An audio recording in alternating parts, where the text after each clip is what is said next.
On ne remplace pas Jean-François Piège. Voilà, je suis incidemment le nouveau candidat juré, mais on ne remplace pas Jean-François Piège, c'est très important ça.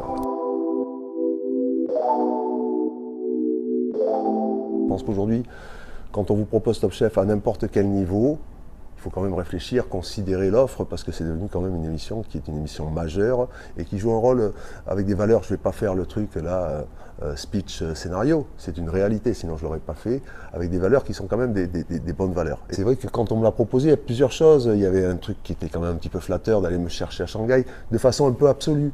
Alors il faut le faire un peu comme ça. Moi j'aime bien cette idée, c'est-à-dire qu'on ne m'a pas dit, bon Paul, tu vas faire un casting, est-ce que ça pourrait t'intéresser? On m'a dit, Paul, on veut vraiment que tu le fasses cette année, tu regardes, tu nous dis si c'est possible.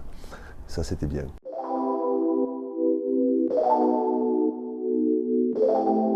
C'est vrai, Jean-François a une culture, une personnalité qui lui est très propre, une culture qui est incroyable, etc., etc.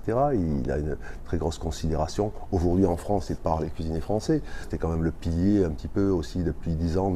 C'était le seul qui était là quand même depuis le début de l'émission. Donc dans tous ces sens-là, je n'étais pas là pour me substituer en termes d'exigence.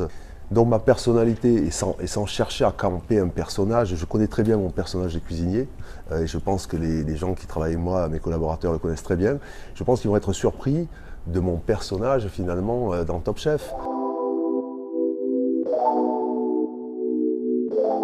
Alors ça fait, je crois maintenant, 30 ans que je porte une casquette en cuisine. Alors il faut savoir qu'à un moment donné, j'avais plus de cheveux, j'ai enlevé la casquette. Et après, quand j'ai perdu plus de cheveux, j'ai gardé la casquette. La toque, c'est pas ma came, c'est pas mon truc. J'ai du respect pour la tenue du cuisinier en général, mais c'est vrai que ça n'a jamais été un truc que je trouve même pas très pratique d'ailleurs. Donc par respect, de temps en temps, quand on fait certains concours, etc., je mets la toque, mais enfin, il va falloir aller chercher très loin pour me retrouver avec une toque. C'est assez marrant parce que j'ai noté quelque chose, c'est que même auprès de mes collègues qui me connaissent, dès que je change de casquette, on ne me reconnaît pas. C'est assez intéressant, donc on va dire que la casquette est à la limite plus connue que moi. Donc voilà.